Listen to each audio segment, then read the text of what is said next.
Selanjutnya sampaikan kami kepada tuntutan pidana terhadap terdakwa yang memberi Abdullah.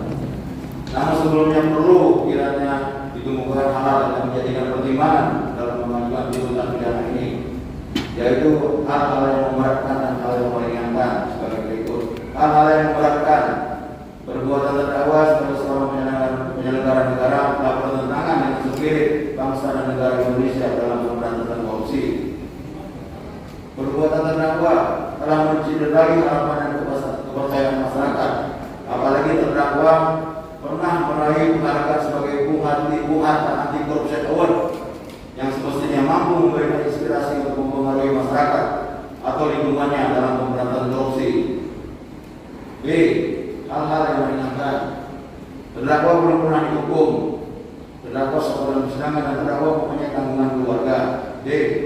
Kemudian, berdasarkan oleh yang tersebut di atas dan memperhatikan ketentuan peraturan perundang-undangan yang terkait dalam perkara ini, kami penuntut umum dalam perkara ini menuntut: 1. Menyatakan terdakwa M. Abdullah telah terbukti secara sah dan yakin menurut bersalah dilakukan tindak pidana korupsi sebagai dalam pidana dalam pasal 12 huruf A Undang-Undang Nomor 31 Tahun 1999 tentang pemberantasan tindak korupsi sebagai dilakukan dalam Undang-Undang Nomor 20 Tahun 2001 tentang perubahan atas Undang-Undang Nomor 31 Tahun 1999 tentang pemberantasan tindak pidana korupsi, junto pasal 551 KUH pidana, junto pasal 641 KUH pidana sebagaimana dakwaan satu pertama, dan pasal 12 besar 1 Undang-Undang Nomor 31 Tahun 1999 tentang pemberantasan tindak korupsi sebagaimana dakwaan dalam Undang-Undang Nomor 20 Tahun 2001 tentang perubahan atas Undang-Undang Nomor 31 Tahun 1999 tentang pemberantasan tindak pidana korupsi, junto pasal 651 KUH pidana sebagaimana dalam dakwaan kedua.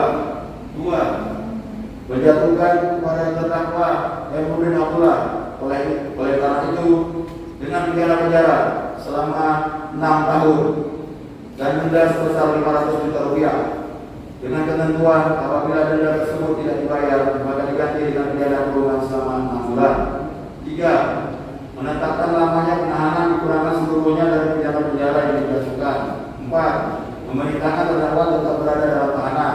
5. Menjatuhkan pidana tambahan kepada terdakwa untuk membayar uang pengganti sebesar 3.187.600.000 rupiah dan 350.000 dolar Singapura dengan ketentuan apabila terdakwa tidak membayar uang pengganti dalam waktu 1 bulan setelah putusan memperoleh kekuatan hukum tetap, maka harta bendanya dapat disita oleh jaksa dan dilelang untuk menutupi uang pengganti tersebut. Dalam hal terdakwa tidak mempunyai harta benda yang mencukupi untuk membayar uang pengganti, maka dijatuhi pidana penjara selama 1 tahun. 6. Menjatuhkan hukuman tambahan kepada terdakwa berupa pencabutan hak pilih dalam jabatan publik selama 5 tahun terhitung sejak terdakwa selesai menjalani pidana. 7. Menyatakan agar barang bukti berupa barang bukti nomor 1 3 model proposal bantuan infrastruktur sumber daya air Dinas Pekerjaan Umum dan Penataan Ruang Kabupaten Sejai Provinsi Sulawesi Selatan tahun anggaran 2021 sampai dengan barang bukti nomor 253 yaitu berupa 2 unit rider yang segi warna silver.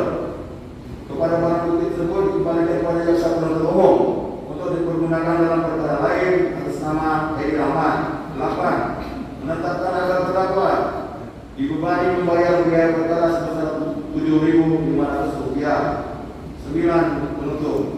Demikianlah seluruh tuntutan yang kami bacakan.